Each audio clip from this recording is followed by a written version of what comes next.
Nu zijn we met 25 kinderen aan het oefenen voor de voorstelling die over 2 weken plaatsvindt.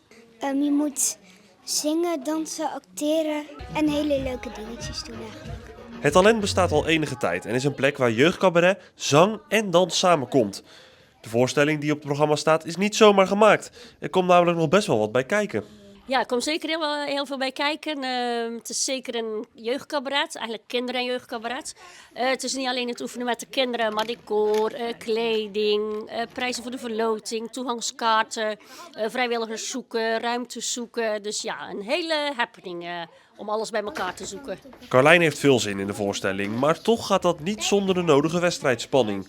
Soms vind ik het wel spannend. Wat is er spannend aan dan? Dat je voor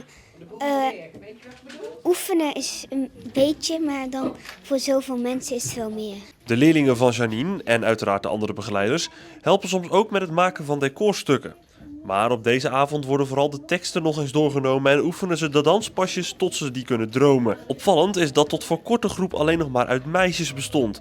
Maar daar is verandering in gekomen. We hadden vorig jaar 2 jongens, die zijn helaas al bij gestopt, wat we heel jammer vonden. Toen hadden we alleen nog maar meiden. En toen kregen we een aanmelding van een jongen en daar waren we heel blij mee. Dus we hebben nou een jongetje erbij met 24 meiden onder zijn hoede. En dat jongetje is? Owen, Hoe oud ben jij, Owen? 6. Owen is hier vanavond. Om te oefenen. Om te oefenen, waar oefen je voor dan? Voor de show. Welke show? Een show van talent. En wat ga je doen op het podium? Zingen.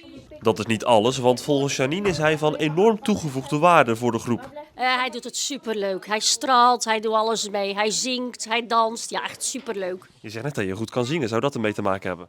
Ja, En dansen? ook goed. Grapjes vertellen? Ja. En dat hij vooral meiden om zich heen heeft, dat doet hem niet zoveel. Vind je dat niet moeilijk? Nee. Vind je het stiekem heel leuk? Ja. Op zaterdag 31 januari om 7:30 en zondag 1 februari om 2 uur zijn de voorstellingen in het Meulengat in Sluiskil.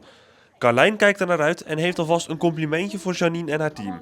De juffen doen ook heel erg hun best en het lukt ook heel erg goed. 1, 2, 3, hartstikke